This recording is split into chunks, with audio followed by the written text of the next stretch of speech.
South India Shopping Mall, the wedding mantra. Sarikotta wedding collection. South India Shopping Mall.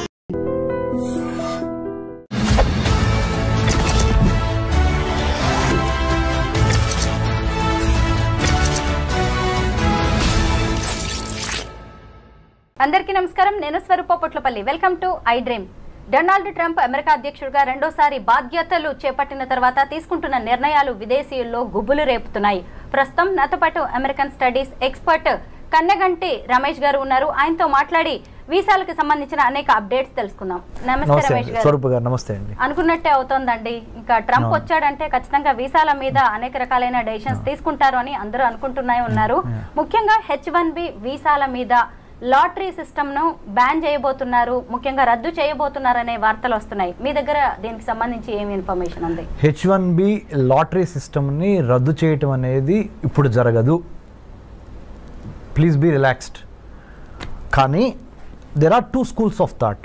ఒక school of thought ఏమని చెప్తుందంటే, merit, America అంటేనే merit based economy, meritorious talented highly skilled పీపుల్కి ఇవ్వాల్సిన H1B work పర్మిట్ని మీరు అదేదో ఒక జోదం లాగా లాటరీ వేసి ఆ లాటరీలో ఎవరిది చిట్టు వస్తే వాళ్ళని తీసుకొని వాళ్ళకి పంపించడం ఏంటి? ఎగ్జాంపుల్ అండి, హార్వర్డ్ యూనివర్సిటీలో చదువుకున్నాను నేను. ఎగ్జాంపుల్, నిజంగా నేను స్టాన్ఫోర్డ్ యూనివర్సిటీలో చదువుకున్నాను. నేను ఆర్టిఫిషియల్ ఇంటెలిజెన్స్ ప్రోగ్రామ్ మీద మొన్న 2024లో స్టాన్ఫోర్డ్ యూనివర్సిటీలో చదువుకొని వచ్చా. నేనే అమెరికాకి H1B కోసం అప్లై చేస్తున్నా. కానీ నా టైం అవ్వక నా చిట్టు పికప్ అవ్వకుండా ఎవరో అమెరికాలో ఒక చిన్న యూనివర్సిటీలో అడ్మిషన్ వచ్చిన వాళ్ళ లాటరీ సిస్టంలో అక్కడ చదువుకొని వచ్చిన అబ్బాయిది వర్క్ చేయడానికి ఆయన చిట్టు పికప్ అయింది అనుకోండి. మరి నేను స్టాన్ఫోర్డ్లో చదువుకొని వచ్చాడు, అతను ఏదో చిన్న యూనివర్సిటీలో చదువుకొని వచ్చి ఇద్దరం వెళ్తుంది భుక్తి కోసమే. కానీ నా ఎడ్యుకేషనల్ క్వాలిఫికేషన్స్ అన్ని పక్కన పెట్టి ఆయనది పికప్ అయింది. అంటే నా మెరిట్ అసలు టెస్ట్ కాకుండానే, నా మెరిట్ జడ్జిమెంట్కి రాకుండానే, దాని పరిగణలోకి తీసుకోకుండానే ఏదో లాటరీ వేసి లాటరీలో చిట్టిస్తే ఎంత పెయిన్గా ఉంటుంది మేడం. ఇది ఒక స్కూల్ ఆఫ్ థాట్, ఒక section of society argument. It should be on merit basis, not on the lottery chit pickup basis. Second rung of people ఏం చెబుతున్నారంటే, వర్ణాలు, వర్గాలు, తరతమ భేదాలు, ఉన్నవాళ్ళు లేనివాళ్ళు, ఇవన్నీ మాకు సంబంధం లేదు. చిట్ ఎవరికి వస్తే వాళ్ళకి కూడా వదిలిపోయాయి. ఈజీ అవుద్ది. మేము అప్పుడు ఫెయిర్గా ఉన్నట్టు ఉంటుంది, జడ్జిమెంట్గా ఉన్నట్టు ఉంటుంది. అంటే we're not being judgemental, we're very fair and transparent. Whoever chit gets picked up or lottery gets picked up, he or she will get the H1B permit. So ఇదే ఫెయిర్ మోడల్ అని కొంతమంది. So ఇటువేమో merit అని, ఇటువైపు ఏమో lottery based అని. చివరికి ఇప్పుడు 2025 హైదరాబాద్లో ఐ డ్రీమ్ స్టూడియోలో స్వరూప పొట్లపల్లి గారితో నేను కూర్చొని రమేష్ కన్నగంటి మాట్లాడుతున్న ఈ తరుణంలో ఇప్పుడున్న రూల్ ఏంటి అంటే, చిట్టు ద్వారానే, లాటరీ ద్వారానే పికప్ అయ్యేదే H1Bకి వెళ్తుంది. కానీ ఇంకా అది రద్దు కాలేదు ఆ system. This is the fact. కానీ మనలాంటి వాళ్ళ మాట్లాడుకున్నప్పుడు ఖచ్చితంగా ఒక టాలెంట్ అనేది లక్ డిసైడ్ చేయకూడదు. అవును కదా. మరి ఇప్పుడు ఈ లాటరీ సిస్టమ్ తీసేస్తే మంచిదంటారా, తీయకపోతే మంచిదంటారా? ప్లస్లు ఏంటి, మైనస్లు ఏంటి? చాలా మంచి ప్రశ్న, చాలా తెలివైన ప్రశ్న అడిగారు మీరు. అంటే పబ్లిక్ పల్స్ కూడా ఇలాంటి ప్రశ్న కోసం ఎదురు చూస్తూ ఉండుంటుంది. ఒక మెరిటోరియస్ స్టూడెంట్గా కింద నుంచి చదువుకొని, అంటే స్కాలర్షిప్స్ మీద, మెరిట్ మీద చదువుకొని పైకి వచ్చిన వాడిగా, ఆబ్వియస్లీ నా personal opinion, I will vote for the merit based system. కానీ life is not fair. Life is not bed of roses. Life cannot be in black and white. There are areas of grey, right? There are colours of grey. కాబట్టి ప్రస్తుతానికి ఒక కొత్త model evolve అయ్యే వరకు we have to follow this model only. This model indicates lottery system of H1B, so that I'm not being partial, I'm not being judgmental, I'm not being selective, I'm not being biased అనేది crystal క్లియర్గా ఉంది. కానీ this is not fair. ఎందుకు? మీరు అన్నట్టుగా talent ఒకటి, luck ఒకటి. నా లక్ బాగుండి నాకు వచ్చింది, నా టాలెంటెడ్ రాలా. మరి రేపు నన్ను తీసుకునే ఎంప్లాయర్ ఉన్నాడు అనుకోండి, అక్కడ అమెరికాలో పెద్ద కంపెనీ ఇన్ఫోసిసే ఉందనుకోండి మేడం, లేకపోతే బిల్ గేట్స్, మన మైక్రోసాఫ్టే ఉందనుకోండి మేడం. నేను లాటరీ ద్వారా పికప్ అయ్యి వచ్చాను, నేను మెరిట్ బేస్డ్ మీద రాలా. అంటే నేను చదువుకుంది స్టాన్ఫోర్డ్ యూనివర్సిటీ, లెక్క ప్రకారం నాకు రావాలి, కానీ నాకు రాలేదు. కానీ ఎవరో ఒక చిన్న యూనివర్సిటీలో చదువుకో, అంటే ఇక్కడ మీరు ఇంకొకటి ఆర్గ్యూ చేయొచ్చు వేరే వాళ్ళు ఏమని అంటే పెద్ద పెద్ద బ్రాండెడ్ యూనివర్సిటీలు చదువుకున్న వాళ్ళకి మాత్రమే తెలివితేటలు ఉంటాయా, చిన్న చిన్న పల్లెటూరు నుంచి లేకపోతే సెకండ్ రంగ్ కాలేజెస్ యూనివర్సిటీస్ నుంచి వచ్చిన వాళ్ళకి తెలివితేటలు ఉండవా అనే ప్రశ్న గ్యారంటీగా లేవనెత్తారు. So nothing is perfect.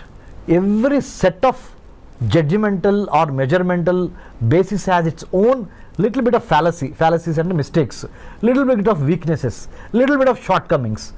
Overall గా by and large ఎవరికి ఎక్కువ న్యాయం జరిగిద్దో ఆ సిస్టమ్ని మనము అడాప్ట్ చేసుకోవాలి. It will take little more time to come to that మెరిట్కి లక్కి ఆర్ మెరిట్కి లేదా వర్గ భేదాలకి అతీతంగా వచ్చే విధంగా ఒక న్యూ H1B సెలక్షన్ ప్రాసెస్ని డిఫైన్ చేసి డిజైన్ చేసి డెలివర్ చేసే డెలివర్ చేసే ఆ 3D రావాల్సిన అవసరం ఉంది. దాంట్లో భాగంగా మేధావులంతా కూర్చొని పాలసీ మేకర్సు, ఎడ్యుకేషనిస్టులు, ఇండస్ట్రియలిస్టులు అందరూ కూర్చొని ఒక న్యూ సిస్టమ్ని బయటికి తీసుకురావాల్సిన అవసరం ఉంది. How do you accommodate A competent, A transparent, A meritorious, A talented guy or girl to work in the United States of America based on the merit base, not on the luck base. ఆ సిస్టానికి రావడానికి we are evolving. ఎందుకంటే Rome is not built over night కదా, తప్పులు జరుగుతూ ఉంటాయి, నేర్చుకుంటూ ఉంటాం, వాటిల్లో నుంచి ఇవాల్వ్ అయి వస్తూ ఉంటాం. ఐఎమ్ షూర్ స్వరూప గారు in the days to come in very near future I think United states customs and immigration agency will go in to that direction under the department of homeland security. H1B వీసాలో కొత్తగా ఏమైనా మార్పులు తీసుకొచ్చే chances ఉన్నాయంటారా? Yeah, I think that's a smart question again. You know why? Given the Immigration and Customs Enforcement Agency, given the United States Customs and Immigration Office, given the new geopolitical, geostrategic realities of Russia, Ukraine on the one hand, Israel, Palestine on the other hand, North Korea, South Korea, China, Taiwan, ఇవన్నీ global flash points, గొడవలు జరుగుతున్నాయి, యుద్ధాలు జరుగుతున్నాయి. వీటన్నిటికీ తోడుగా post COVID-19 world ఆర్డర్లో Covid తర్వాత వచ్చిన ప్రపంచంలో రాజకీయ, ఆర్థిక, సామాజిక, సాంఘిక పరమైన మార్పులు ప్రస్ఫుటంగా కనపడుతున్నాయి. ఆర్థికంగా అమెరికా కుదేలవుతున్న దశ ఇది. For your kind information, America ఆర్థిక బలాలన్నీ వీగిపోతున్నాయి. The economic tremors, the political tremors, the technological tremors are really shifting the pendulum in the other direction. Asia ప్రాంతంలో ఉన్న చైనా వైపుకి ప్రపంచ ఆర్థిక, రాజకీయ, వర్తక, వాణిజ్య, వ్యాపార సంబంధాలు చైనా వైపుకి ఇన్ ఫేవర్గా పవనాలు ఇటు మూవ్ అవుతున్నాయి. మంచికో చెడుకో we have to wait and see. But having known this fact, United States of America has got a wake up call. అందుకని మన ట్రంప్ గారు కూడా అన్నారు, hey it's a wake up call from China, People's Republic of China. You know what is it? DeepSeek R1 అనే ఒక కొత్త AI మోడల్ని, chat bot ఇప్పుడు ఏదైతే ఉందో చాట్ GPT లాంటి ఒక మోడల్, కొన్ని $1 బిలియన్ ఖర్చు పెట్టి చాట్ GPTని మనం తయారు చేస్తే అలాంటి దాన్ని DeepSeek R1 అనే ఒక మోడల్ని చైనా వాడు $5.5 మిలియన్ తయారు చేశాడు. మనమేమో దాని మీద 100 కోట్లు 1000 కోట్లు ఖర్చు పెడుతున్నాం. మనకేమన్నా పిచ్చి పట్టిందా, లేకపోతే మనకేమన్నా తెలివితేటలు లేవా అని మనల్ని మనం ప్రశ్నించుకోవాల్సిన అవసరము, అఘాయిత్యము, సందర్భము ఏర్పడినవి అని సాక్షాత్తు 47th president of the United States of America Donald Trump has given a public statement. అంటే చైనా మ్యానుఫ్యాక్చరింగ్ స్పేస్ని, సైబర్ స్పేస్ని, మ్యారిటైమ్ స్పేస్ని, పొలిటికల్ స్పేస్ని, సర్వీస్ సెక్టర్ స్పేస్ని ఆక్యుపై చేస్తుంది. ఎన్లార్జ్మెంట్, ఎంట్రాప్మెంట్, ఎన్సర్కిల్మెంట్ అనే 3 విధానాల ద్వారా ప్రపంచంలో ఉన్న వర్తక, వాణిజ్య, వ్యాపార, సాహిత్య, రాజకీయ రంగాల్లో, ఆర్థిక రంగాల్లో తనదైన ముద్ర వేసుకోవటానికి చైనా నడుం బిగించి ఎన్లార్జ్మెంట్, ఎంట్రాప్మెంట్, ఎన్సర్కిల్మెంట్ అనే 3 స్ట్రాటజీల ద్వారా చాప కింద నీరులాగా ప్రవహిస్తున్న తీరుని అమెరికా గ్రహించింది. అమెరికాతో పాటు ఇండియా గ్రహించింది. ఇండియాతో పాటు ఆస్ట్రేలియా, జపాన్, మిగతా దేశాలు కూడా గమనించినాయి.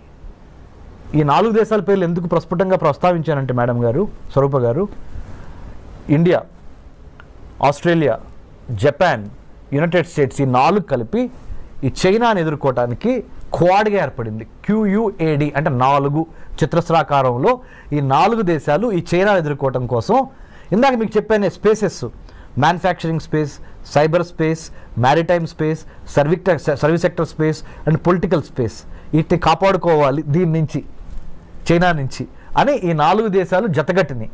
వీటితో పాటుగా భారత్ అంటే వీటిలో ఒకటైన భారత్ ఇటు బ్రిక్స్ని మేనేజ్ చేయాలి. Brazil, Russia, India, China, South ఆఫ్రికాలోనూ భారత్ ఉంది. ఇటు క్వాడ్ అంటే Australia, Japan, India, United States, ఇక్కడ కూడా ఇండియా ఉంది, ఇక్కడ కూడా ఇండియా ఉంది. మరి వీళ్ళతోనూ వెళ్ళాలి, వీళ్ళతోనూ వెళ్ళాలి.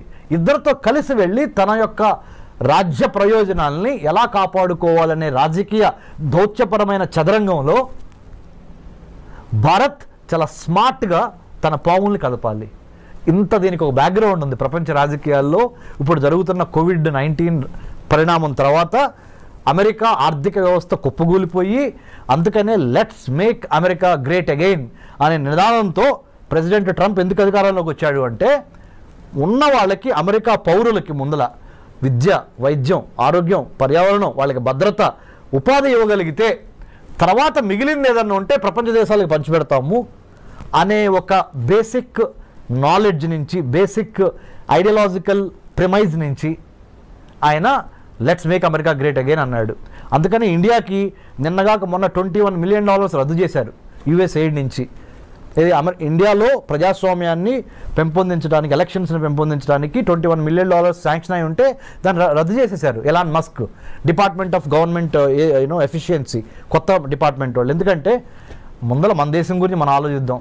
అది అమెరికా, అది భారత్ కానీ, నేపాల్ కానీ, బంగ్లాదేశ్ కానీ, ఏ దేశమైనా మనకెందుకయ్యా, America first, let's make America great again అనే నిదానంతో ట్రంప్ ఉన్నాడు. కాబట్టి దీనికి ఎంత బ్యాక్గ్రౌండ్ ఉంది. ఐ డ్రీమ్ ద్వారా, మీ ద్వారా, you are such a senior journalist with so much of hard work that you have put in the capital of India and elsewhere in the country. So my humble appeal to I Dream viewers is, అర్థం చేసుకోండి, America యొక్క ఆర్థిక వ్యవస్థ పరిస్థితి బాగోలేదు. China చాలా తెలివిగా, చాలా స్పీడ్గా, చాలా సర్ప్రైజ్ ఎలిమెంట్స్తో అమెరికాని కొట్టటానికి ఆర్థికంగా, రాజకీయంగా, సాంకేతిక పరంగా ప్రతి అంశంలోనూ, ప్రతి డిపార్ట్మెంట్లోనూ అమెరికాని శాసించే విధంగా చైనా ఎదుగుతున్నది. కాబట్టి భారత్ ఏం చేయాలి అంటే, ప్రపంచ రాజకీయాల్ని ఒక తెలుగువాడిగా మనం గమనించి చాలా స్మార్ట్గా మన ఆర్థిక, రాజకీయ, వర్తక, వ్యాపార, వాణిజ్య ప్రయోజనాలని కాపాడుకుంటా ఇటు అమెరికాతోనూ ఉండాలి, ఇటు చైనాతోనూ ఉండాలి, ఇటు రష్యాతోనూ ఉండాలి, ఇటు యూరోపియన్ యూనియన్తోనూ ఉండాలి అనే ఒక smart, the combination of muscle power and then mind power, ఈ రెండు కలిపి స్మార్ట్ పవర్గా ఎదిగి మనల్ని మనం కాపాడుకోవటం చాలా ఇంపార్టెంట్. ఇలాంటి పరిస్థితుల్లో మరి ముఖ్యంగా కొత్త అధ్యక్షుడు వచ్చినప్పుడు కొత్త ఆశయాలతో వస్తూ ఉంటాడు. వాటిని అర్థం చేసుకొని దానికి అనుగుణంగా ప్రీ డిపార్చర్ ఓరియంటేషన్ అంటారు, PDO అంటే ఇక్కడి నుంచి వేరే దేశం వెళ్ళేటప్పుడు ఆ దేశం యొక్క చట్టం ఏంటి, న్యాయం ఏంటి, సంస్కృతి ఏంటి, సాహిత్యం ఏంటి, చరిత్ర ఏంటి అనేది అవగాహన లేకుండా ఏదో వీసా వచ్చేసింది కదా అని చంకలు కొట్టుకొని బొమ్మని మీరు ఫ్లైట్ ఎక్కి అక్కడ దిగంగానే వాడు చెప్పేది మీకు అర్థం కాదు, మీరు చెప్పేది అర్థం కాదు, మీరు అక్కడికి వెళ్ళిన తర్వాత భారతదేశంలో ఎలా ఉన్నామో అలా ఉందాం అనుకుంటే కుదరదు, తిరిగి మళ్ళీ డిపోర్టేషన్ అంటాడు, ఇంకోటి అంటాడు, H1B వర్క్ వీసాల గురించి మాట్లాడతాడు, F1 స్టూడెంట్ వీసాల గురించి మాట్లాడతాడు, ఆప్షనల్ ప్రాక్టికల్ ట్రైనింగ్ 20 గంటల మించి చేయకూడదు అంటాడు. అర్థం కాక ఏం చేయాలో అర్థం కాక ఇవన్నీ కాకుండా ప్రీ డిపార్చర్ ఓరియంటేషన్, PDO అంటే వేరే దేశంలోకి మన దేశం నుంచి వేరే దేశంలో కాలు పెట్టబోయే ముందల అక్కడ చేయవలసిన అంశాలు ఏంటి, చేయకూడని అంశాలు ఏంటి, అక్కడ రాజకీయం ఏంటి, చరిత్ర ఏంటి, సాహిత్యం ఏంటి, వర్తకం, వ్యాపారం, వాణిజ్యం అక్కడ ఎలా జరుగుతుంది అనే దాని మీద మినిమం కామన్ సెన్స్తో, మినిమం హోంవర్క్తో ప్లాన్, ప్రిపేర్, పర్స్పైర్, ఇన్స్పైర్ అనే విధంగా మనం అక్కడికి వెళ్తే మంచిది. 2025లో H1B వీసా రెన్యువల్ ప్రాసెస్ ఎలా ఉండబోతోంది? 2025లో ఏమైనా మారే ఛాన్సెస్ ఉన్నాయి? ఓకే, రెన్యువల్కి సంబంధించినంతవరకు గుడ్ న్యూస్. మంచి ప్రశ్న అగైన్. ఎందుకు చెప్పనా, ఇప్పుడు వరకు 2024 మ్యాక్సిమం 2024 2023-2024 ప్రథమాంకం వరకు, ద ఫస్ట్ పార్ట్ ఆఫ్ 2024 వరకు ఏంటి, H1B వీసా రెన్యువల్ కావాలంటే మీరు ఉదాహరణ, నా పేరు డాక్టర్ రమేష్ కన్నిగంటి, నేనే అనుకోండి, నేను అమెరికాలో సిలికాన్ వ్యాలీలో సియాటల్, శాన్ ఫ్రాన్సిస్కో, బే ఏరియాలో నేను లెట్సే మైక్రోసాఫ్ట్లో పనిచేస్తున్నా. H1B మీద నేను అమెరికా వెళ్ళి ఒక 3 ఏళ్ళు జాబ్ చేశా. మళ్ళీ నేను రెన్యువల్ చేయించుకోవాలి. అక్కడి నుంచి ఇండియా వచ్చి ఇండియాలో కొన్నాళ్ళు గడిపి మళ్ళీ I have to renew my H1B. దానికి సొంత దేశానికి తిరిగి రావాల్సి వచ్చేది. అప్పుడు నేను అక్కడ ఆ ఎంప్లాయర్కి నేను ఎంప్లాయీ, ఆయన ఎంప్లాయర్, నాకు ఉద్యోగం ఇచ్చిన ఆయన, నేను ఉద్యోగం చేస్తున్నా ఆయన్ని. మా ఇద్దరికి మధ్య కొంత కమ్యూనికేషన్ కావాలి, మళ్ళీ మీ ఇద్దరు అడ్జస్ట్ అవ్వాలి. నిన్నటి వరకు అక్కడ జాబ్ చేస్తా, ఒకేసారి మళ్ళీ ఇండియా వచ్చి ఇండియాలో మళ్ళీ ఫుడ్, క్లైమేట్ ఇవన్నీ అడ్జస్ట్ అయ్యి మళ్ళీ ఇక్కడి నుంచి మళ్ళీ అదే జాబ్కి వెళ్ళేటప్పటికి కొంత టైం పట్టేది. సో ఇదంతా ఎందుకు టైం వేస్ట్ బ్యాచ్ అని ప్రధానమంత్రి మోడీ గారు ఎప్పటి నుంచో అమెరికన్ ప్రెసిడెంట్ బైడెన్ని అడిగారు, ఇప్పుడు ట్రంప్ గారిని మొన్న కూడా అడిగారు, మీరు H1B రెన్యువల్ అమెరికాలోనే ఉండి మా భారతీయులకి రెన్యూ చేసుకునే అవకాశం ఇవ్వండి అనగానే వాళ్ళు ఒప్పుకున్నారు. ఇప్పుడు now they are going to give us the chance to renew our H1B by being in the United States of America. You don't need to come back to India. H1B visa మీద ఉన్న వారికి జన్మతః వచ్చే ఈ పౌరసత్వ రద్దు అనేది కూడా వాళ్ళ మీద ఎలాంటి ప్రభావం చూపించే అవకాశం ఉంది? అంటే H1Bని ఒక్క నిమిషం పక్కన పెడితే స్వరూప గారు, మొన్నటి వరకు 1789 జార్జ్ వాషింగ్టన్ ప్రథమ American president, 47th president of the United States of America Donald Trump ప్రమాణ స్వీకారం ముందల వరకు, అంటే జనవరి 2025 జనవరి 20 వరకు ఏంటంటే, ఆ దేశంలో కనుక ఒక ప్రెగ్నెంట్ లేడీ జన్మనిస్తే ఆటోమేటిక్గా అబ్బాయికి కానీ అమ్మాయికి కానీ ఆ అమెరికన్ పౌరసత్వం వచ్చేసేది. కానీ ట్రంప్ ఏం చేశాడు, అమెరికన్ పౌరసత్వం ఇవ్వటం ఈజీ, కానీ పౌరసత్వం ఇచ్చిన తర్వాత బెనిఫిట్స్ కూడా ఇవ్వాల్సి వస్తున్నాయి. ఆ బెనిఫిట్స్కి అయ్యే డబ్బులు ఖర్చు ఎంత అవుద్ది అంటే, when you are pregnant, you are coming and delivering a baby in my country, that is United States of America. The moment your baby is born on this land, he or she becomes a American citizen కదా. మరి American సిటిజన్ని మళ్ళీ protect చేసుకోవాల్సిన బాధ్యత ఎవరిది? నాదే కదా, అంటే being the American president. So దానికి అయ్యే ఖర్చు ఎంత, దానికి అయ్యే నా బరువు ఎంత, బాధ్యత ఎంత అని వాళ్ళు బేరీజ్ చేసుకొని, ఎందుకంటే ఆయన బిజినెస్ మ్యాన్ కదా, బేరీజ్ వేసుకొని నా వల్ల కాదు బాబు, ఇక్కడి నుంచి ఏం చేద్దామంటే అమెరికాలో వచ్చి అమెరికన్లో డెలివరీ అయిన ఏ బేబీకైనా 2-3 కండిషన్స్ పెడుతున్నా. తండ్రి కానీ తల్లి కానీ పౌరసత్వం అయినా అయి ఉండాలి, లేదా గ్రీన్ కార్డ్ అయినా అయి ఉండాలి, లేకపోతే మీకు మీ అబ్బాయికి కానీ అమ్మాయికి కానీ నేను ఇక్కడ పౌరసత్వం ఇవ్వలేను. మీరు ఏదో విజిటర్ వీసా మీద వచ్చి, స్టూడెంట్ వీసా మీద వచ్చి, J1 వీసా మీద వచ్చి, L1 మీద వచ్చి, M1 వీసా మీద వచ్చి ఇక్కడ మీరు మీ అబ్బాయి అమ్మాయి ఇక్కడ పుడితే మొన్నటి వరకు అయితే చెల్లింది పౌరసత్వం వచ్చేది, ఇప్పుడు నా వల్ల కాదు. Because America doesn't have that kind of money or that kind of wherewithal to protect your child, because I have to give you all the American సిటిజన్షిప్కి ఉన్న బెనిఫిట్స్ అన్నీ ఇవ్వాల్సి వస్తుంది. I'm not in a position for the time being. రేపొద్దున వేరే president వచ్చిన తర్వాత, president ట్రంప్కి ఇది సెకండ్ టర్మ్, ఫైనల్ టర్మ్, రేపొద్దున వేరే ప్రెసిడెంట్ వచ్చిన తర్వాత ఆయన మారిస్తే నాకు సంబంధం లేదు. నేను దిగిపోయే వరకు, అంటే 2025 నుంచి అనదర్ 4 years 2029 వరకు నేను మట్టికి మీకు అమెరికా పౌరసత్వం ఇవ్వలేను. బర్త్ రైట్ సిటిజన్షిప్ అనేది మీ బర్త్ రైట్ అని మొన్నటి వరకు అన్నారు కదా, అది ఇప్పుడు కాదు. మీకు బర్త్ రైట్ కావాలి, సిటిజన్షిప్ కావాలి అంటే అమెరికాలో కొన్ని కండిషన్స్ ఉన్నాయి. కండిషన్ నెంబర్ 1, భార్యాభర్తల్లో ఒకళ్ళకి పౌరులై ఉండాలి, అమెరికా పౌరులు. 2వ కండిషన్, కనీసం గ్రీన్ కార్డ్ అయి ఉండాలి. ఈ 2 కండిషన్స్ పెట్టారండి. Thank you so much Ramesh గారు. థ్యాంక్ యూ స్వరూప గారు, థ్యాంక్ యూ వెరీ మచ్.